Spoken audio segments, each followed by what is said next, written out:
let's get back to a person who is also, but I suspect as a child and not as an adult, Jon Stewart. Now, Jon Stewart is not a convert, but he is Jewish. And let's hear what his interview looked like as opposed to the Tony, whatever that guy's name is, Tony Dukakis. I keep forgetting his last name. Anyway, I don't know why I'm transitioning off the circumcision, but I do have it on my mind. It is hard for me to not see it. Let's continue. You are grappling. This is a book of grappling. It is. It's reparations, the purpose of art, the purpose of writing, your role, your responsibility, the Israel-Palestine. I can see you want to go back to just writing comic books again for 5 years. This is what was in you that you thought, I need to take on these big questions, including, what is this for? What is writing for? I have, for a long time, had in the back of my head that we do not have a complete understanding of politics. That is to say, we think of politics as what happens inside of a voting booth. You go in and you choose, pull a lever for whatever. Right. But there's a whole entire architecture that happens outside of that voting booth that defines what goes on inside of it, what issues are appropriate, frankly, who is human and who is not. And that is the work of stories, movies, television shows, writing, all of that. And being a writer, and this coming out of me talking to my students at Howard University at the time, I really, really wanted to address that. So often I get the question, why should I write? I write. No, in general, but by the time they get to me, my students are like there. But a lot of, other times when I'm, out in the world, what is writing gonna do? Like, what is it actually gonna change? And what I wanted people to understand is writing actually shapes the world around you entirely. Right. Yeah. See, I would have said basic cable, but okay, right. But somebody has to write the scripts, right? That's exactly right. Exactly. Do you grapple with that as a burden or a call to arms? What is, for you, how do you wear it? Oh, it's exciting. It's exciting. Yeah, it gets me up in the morning. Right. It like pumps my blood. Like I can't wait. You know what I mean? Like there are people who, I got a friend who's an ER doc, right? And I was texting this morning about, everything that was going on. Right. And he disappeared for a second. He said, sorry, this guy just got shot. I'm sorry. And I said to him, how beautiful is it to have work that actually matters? Like, you're out there saving people's lives. And I'm not an ER doctor, but it is a blessing to feel like what I write actually matters in the world. Right. You know what I mean? It gives me meaning and purpose. And I kind of wanted to convey that, to all the young writers, who hopefully... As inspiration. Yes, it's a beautiful Your friend thing. was at work when the guy got shot, He right? was, yes, he was. Yeah, he was. Because for a second I was like, wait, he was at work, right? Yeah, he was. He was at work. It wasn't like you were talking to me. He was like... No. He was at work. Yeah. All right, that's very good. Do you get frustrated, and this is something that I think about sometimes, that the world that you would prefer to see, that the arc of the moral universe bends towards justice and the work of writing is trying to help facilitate that it is that arc of moral justice is so resilient against bending, that it's so hard to matter in that form? I get sad. Right. And there are a lot of moments in here where I was really sad. Right. But at the same time, like I said, it fills me with purpose. I don't know if I would have that purpose I talked about just a few minutes ago, without that great difficulty. Honestly, it feels great to know that if I actually try really, really hard at the thing, if I actually work really, really hard to write the best book I possibly can, that I could be here talking to you. That it actually you could have written a book and been on here. Listen, if that's the case, I can tell you, you didn't have to work. Come on, man. I feel like this nearly this hard. This is too much glaze, bro. Talk about the cool stuff. But it is. It's a beautifully felt book. I want to ask. Holy cow, long-time watcher, first-time commenter. Why verified accounts only? What do you mean? Anyway, listen. Ta-Nehisi Coates wrote about his change in attitude towards the recognition of Palestinians as human beings. Okay. And most of the media was like shocked by it almost, because they're like, you're one of us. Like, you're in the halls of intelligentsia. You're not supposed to say it like that. And that's pretty much it. And his categorization from one of the chosen ones to someone who is going to quickly fall out of favor has absolutely been noticeable, right? In inside of like the liberal media ecosystem, you do still have people who are extremely critical of Israel that get, you know, some space allotted to them every now and then.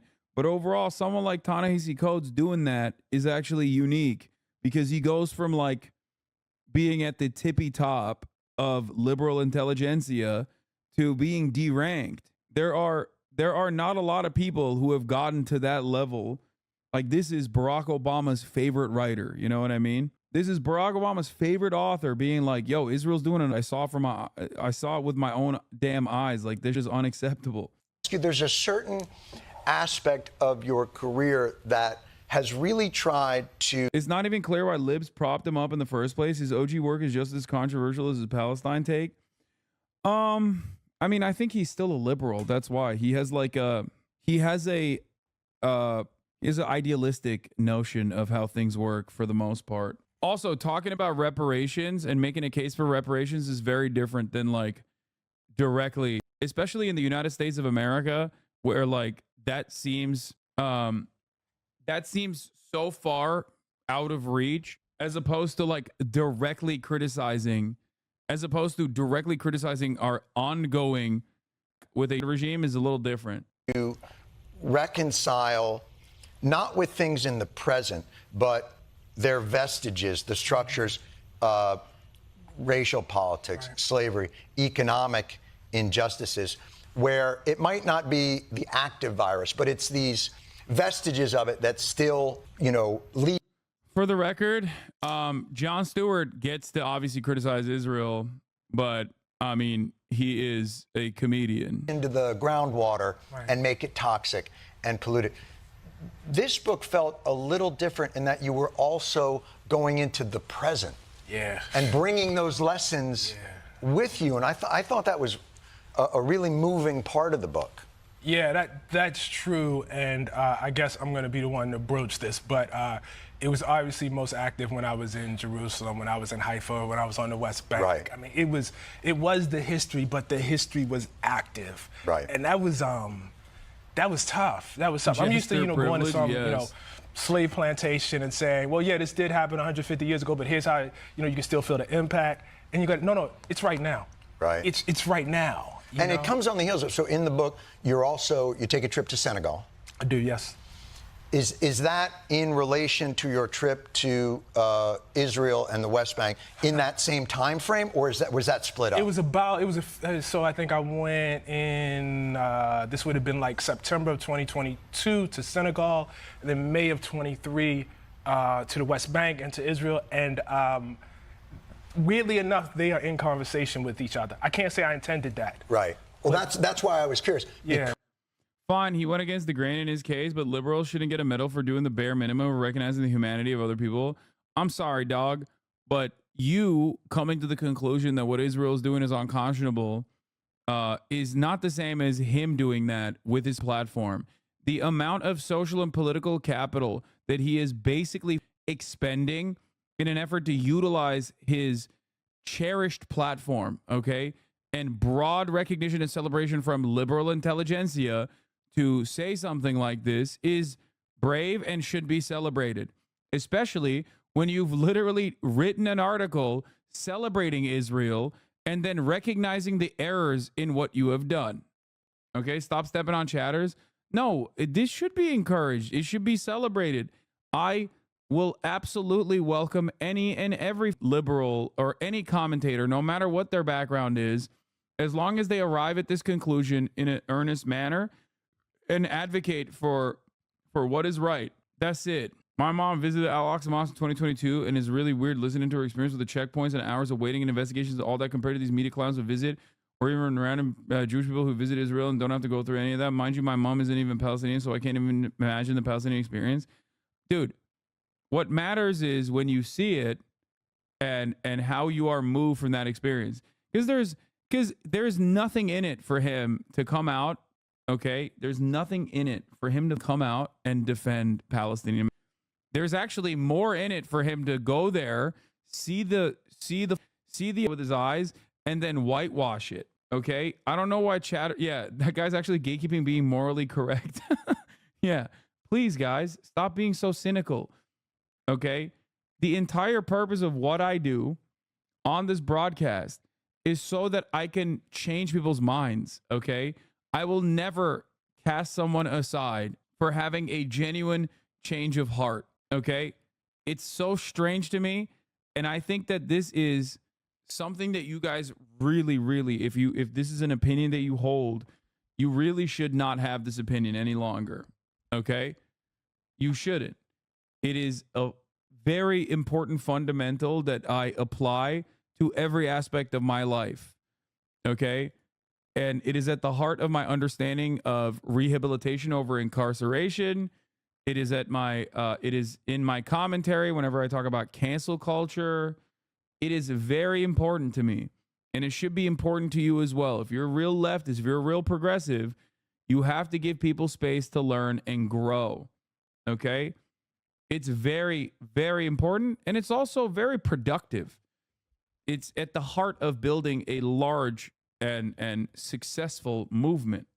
Okay? It is how you organize. Yeah, but when chatters try to change your mind, you fight them. Good argument that you just made there. Thank you.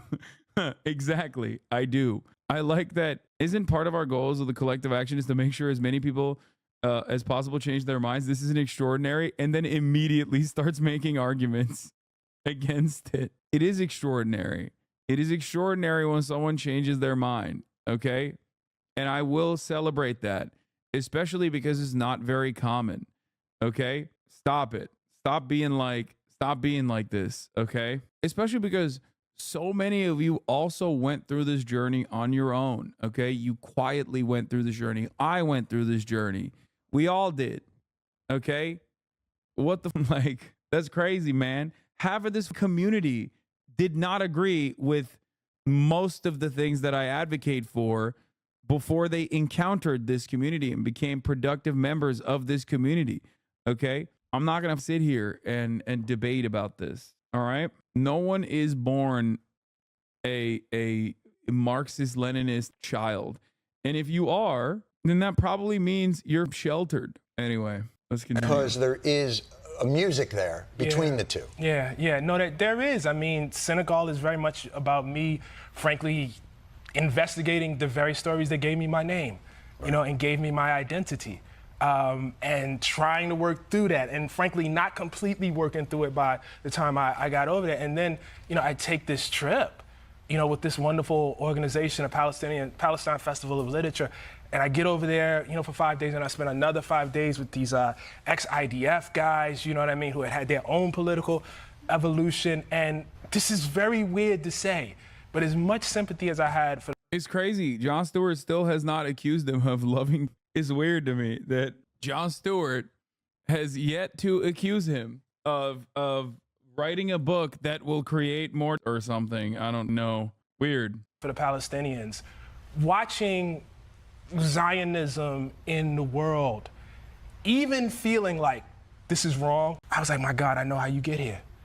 I know how it happens. And I don't mean like I approve of it, but I mean like I see how it happens. I totally see how it happens. Is how you see how it happens, because you talk about Yad Vashem and going there and being moved, is the idea, because you have a line in the book that I think is one of the most powerful, which is, and I want to make sure that I get it right, which is, your oppression will not save you. Yeah. I was raised with full Zionist indoctrination camp, and even after seeing the West Bank, it was hard to shake so much of the ingrained trust I was brainwashed with. Chatters don't understand what it's like unless you go through it. It takes balls for Coast to come out like this.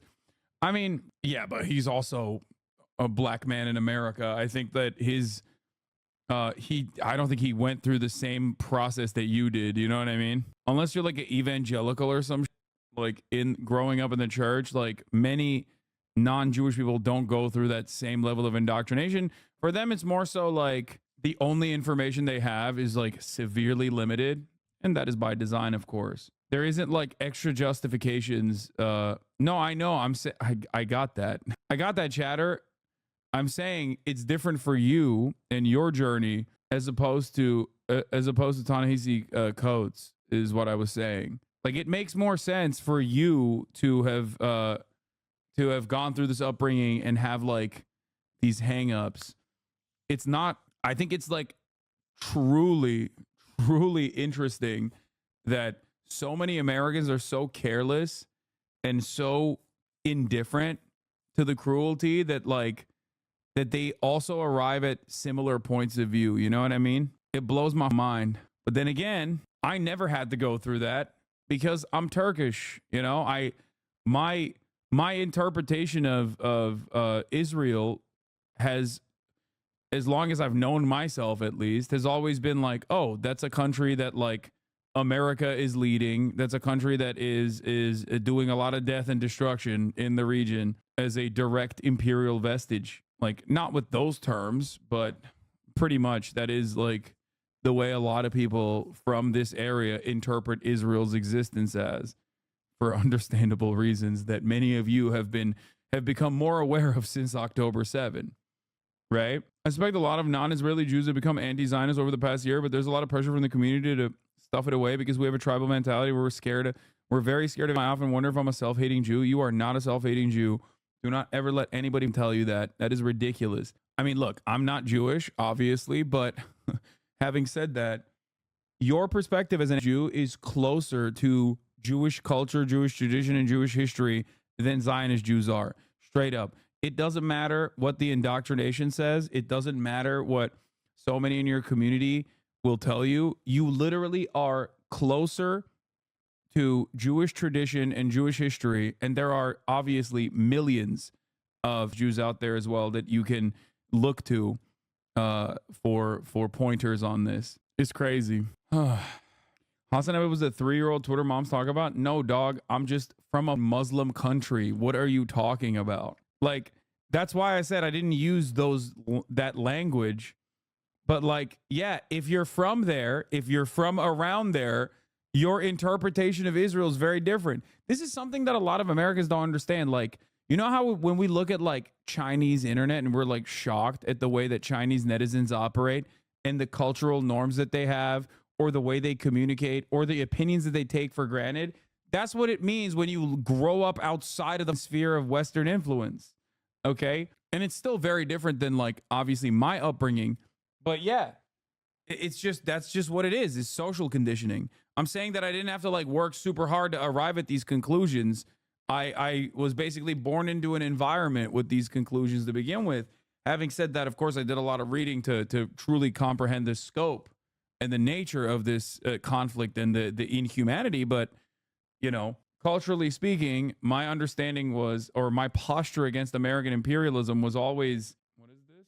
You're so dumb. Yes. Do you think she will be trustworthy? I'm Jewish and I love Israel. Not a bigot here for open discourse. A cap on how much you make? LLL. Sorry, Hasan. You made too much money. Time to give it away. Let's unban this guy. It's also costly to go against others in your in-group. It's not easy. I know. That was like the most common thing I saw with Jewish HasanAbi heads at the pro-Palestinian encampment, is that like there is definitely a lot of like freezing out those people from all of the aspects of community that you normally engage with. That is like a normal part of your existence. You know, you get ostracized.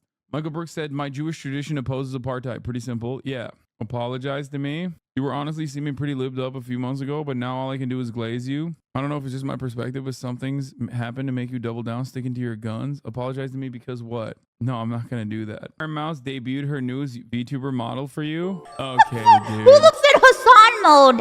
Look. Okay, dude. Yeah. No! I'm a VTuber. You got a fucking problem with that? Chat, how do I download funny emotes on Twitch mobile? Boomer ass. Born in 1993 ass.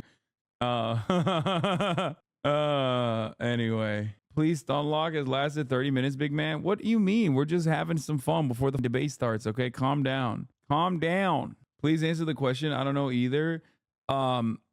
You're not gonna be able to see it on your regular Twitch chat if you're mobile, okay? You can't. You're gonna need to use a separate application for it. You're the boomer. There's a way. Multiple. You gotta get a separate app to view the chat with. I have to imagine the emotes on mobile. Yeah, you don't have to imagine them because I literally show chat, so you can see all the emotes. if you look at the screen. Anyway, all right, let's finish this Jon Stewart video. Which Goddamn. is, and you write about that in relation to the black experience in America, but also about the Jewish experience in the Holocaust, as well as in Israel. And what did you mean by that? I think we would like to think that you go through, a horrific experience, be it the Middle Passage, Jim Crow here, be it the Holocaust or the centuries before that of pogroms, oppression, etc. And somehow you will be morally improved by coming out of that. You might be, but it's just as likely that you will conclude that, in fact, the world is a cold, hard place, and it's a zero-sum game. You know what I mean? And what matters is who has the guns and who doesn't. Right. I stand opposed to that, just on principle, period. You know what I mean? But I get how people take that lesson. Right. You know what I mean? And I think it's discomforting for us to feel, because we feel sympathy for people. You know what I mean? Of course. I'm walking through Yad Vashem, and I'm feeling it on a very, very deep level, only to come back here and realize I was, about a mile away from a massacre of a Palestinian village. That's hard to take. Hey, it's, you know what I mean? Listen, Like, I'm raised in, obviously, cultural Jewish tradition, and I imagine, if you were to feel like the name of your people did some things that you found objectionable, it hits you different. Yeah. No, it does. It does. And it's not a complete parallel, but that's why in that chapter I wanted to talk a little bit about Liberia, for instance. You know what I mean? And just the idea. I get it, the appeal of, hey, we're going to have a state of our own. We're going to get away from these people that did, X, Y, and Z for us. We will have safety there. And yet then you find yourself enacting, systems that, if not are the same or similar, are at least, morally deeply problematic. Right. And having to justify them through either threat or the situation or you don't understand. Yeah. And what I'm wondering is that the story in a condensed form of all of us? Does for society to progress, does there also have to be exploitation? Do you grapple with this idea that when we think about anything, whether it's the American story or the Israeli story or any of those, it's stories of empire, whether it was the Ottoman Empire or the Caliphate, it's groups of people. Yo, hey, chill. John, you're about to get on my bad side.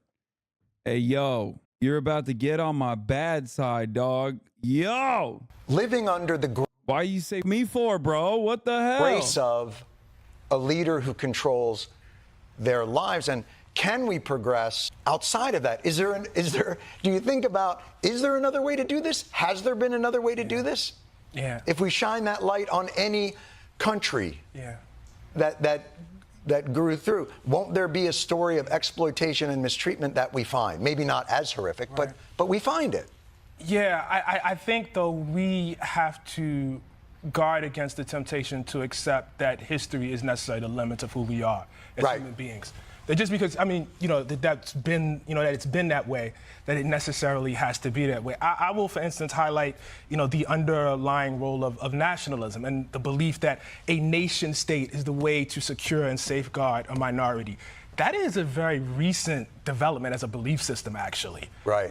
That is not eternal. That's not. But prior to that, wouldn't it have been tribalism, or wouldn't it have been something? It would have been a king, collection of. It would have been a pope. It would have been, my allegiances, X, Y, and Z. But what I'm saying is, it is not innate in us to say, I am of this ethnicity. We should all have a state together, and perhaps more importantly, we should deny rights to people who are not of that ethnicity. Right. We don't have to be that way.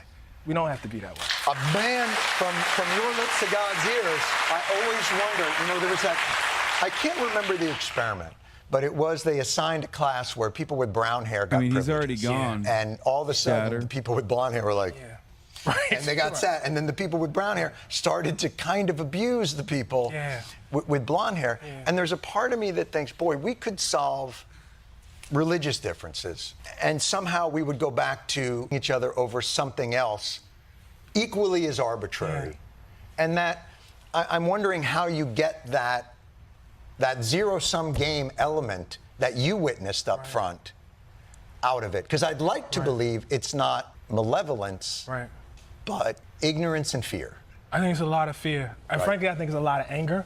Right. I think, and obviously for obvious reasons you would know this better than me, but I sense that a lot of it is the humiliation of the Holocaust.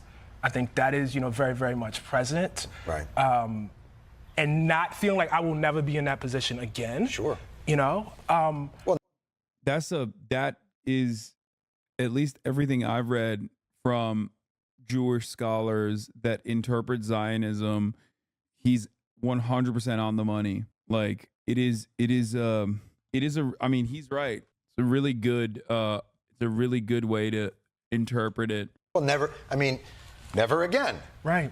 I think the thing that so many Jewish people, and not everybody, look, it's not a monolith either. Jewish religion, Jewish culture is certainly not a monolith, and there's many different opinions. I think if we start from a baseline of, I would like a safe and secure Israel and a safe and secure Palestine, and that's my starting point to any argument, and then we're just talking strategy. Yeah. But I think the idea of never again, you try to internalize it not just as a self-defense kind of dictum. Right. You hope to think of that as never again for anyone. Right, right. And that's the part that feels the worst. Yeah.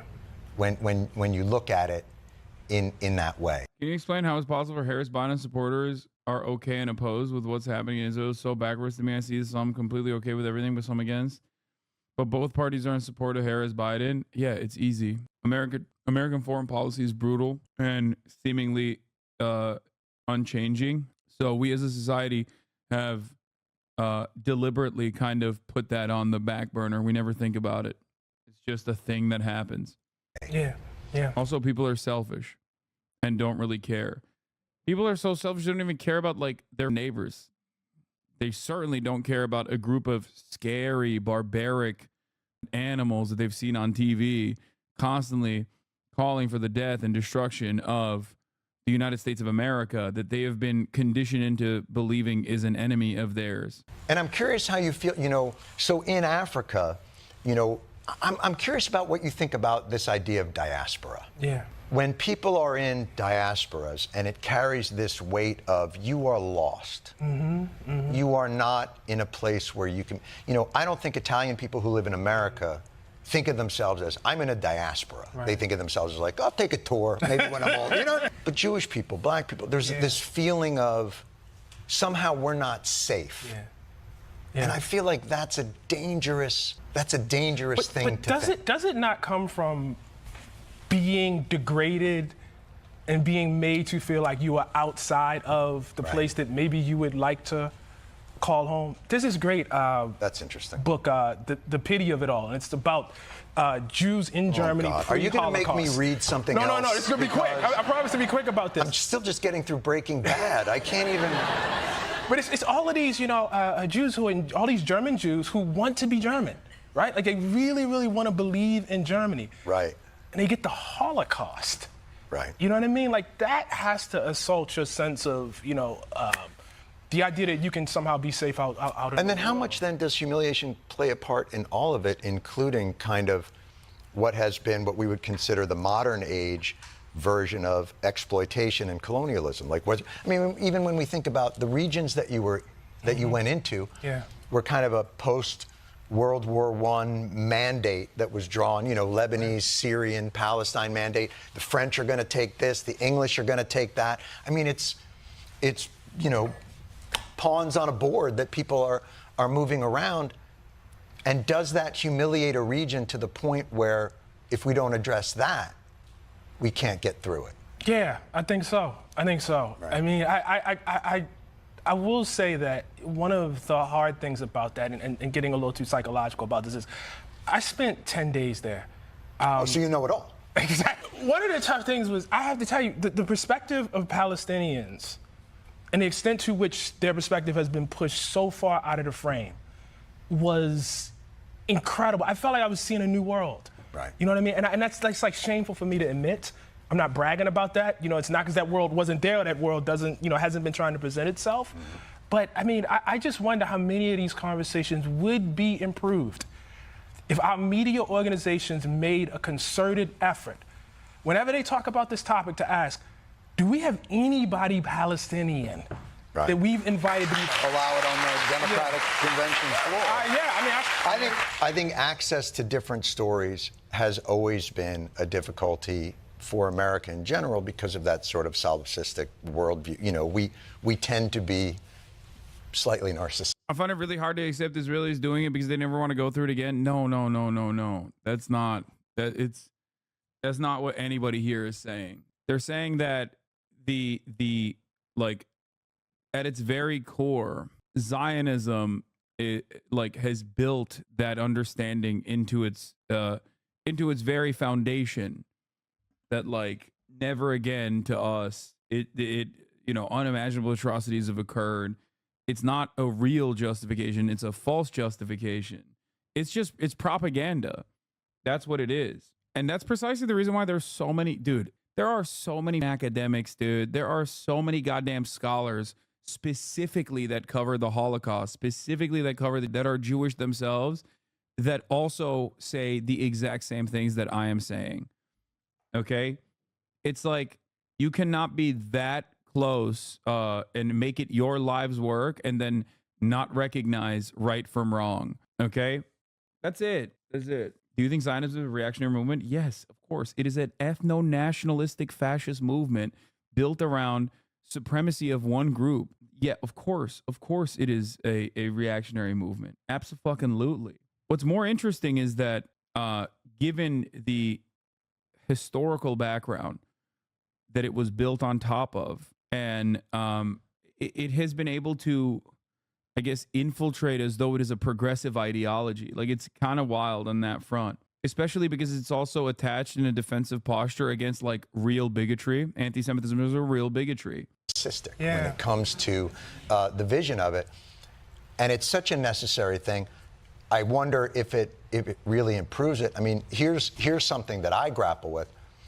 I've known about it forever. I have friends who have Palestinian families who've suffered through it. I have friends in Israel who suffered through it, and it sometimes feels as though the only people that benefit are the powers that be, and all these good people are so left behind by weird power structure that we left in place there. Yeah.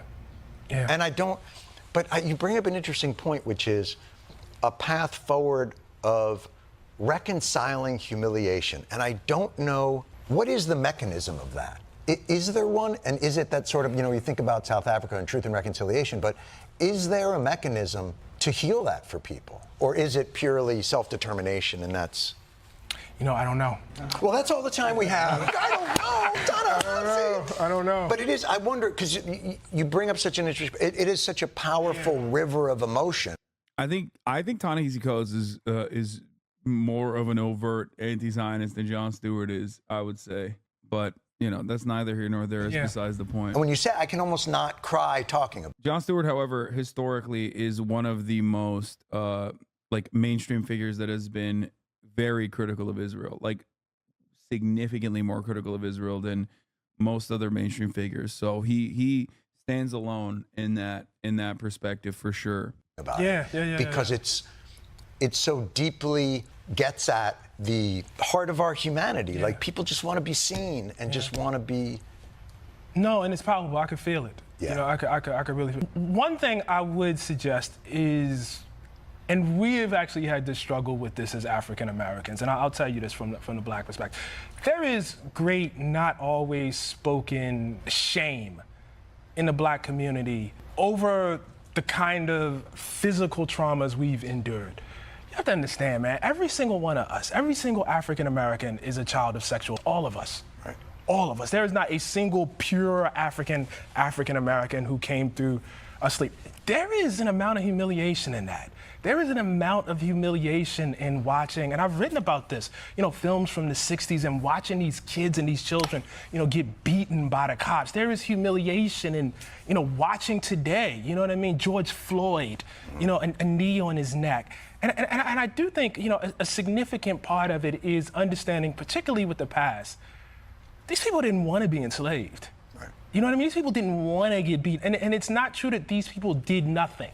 It's not true that these people just willingly, went to it. There was a slogan out for a while that a lot of us shouted down, "We are not our ancestors," as if to say we somehow are more, resilient and resilient. Can you break down the sexual claim there? What do you mean, brother? What do you think a chattel slavery breeding program looks like? Black people were not bred, and I can't believe I'm saying this. I can't believe I'm using this terminology, but like black people were, every black person under chattel slavery that had sex with a white person was raped. That's it. They were slaves. It's not a claim. It's just a objective reality. This dude is sick. Can you get him on stream? I'd love to get Ta-Nehisi Coates on stream. Meant explain assertion, not a claim. Thank you. Consistent, you know what I mean? We're not going to be punked and chumped. Yes, we would have. If we had been them, the same thing would have happened. We're no better. We're no braver, There's such an analog with that, with the Jewish community. And there is, and you hear it a lot about, the first thing Hitler did is he disarmed the Jews. And you're like, the Jews were not like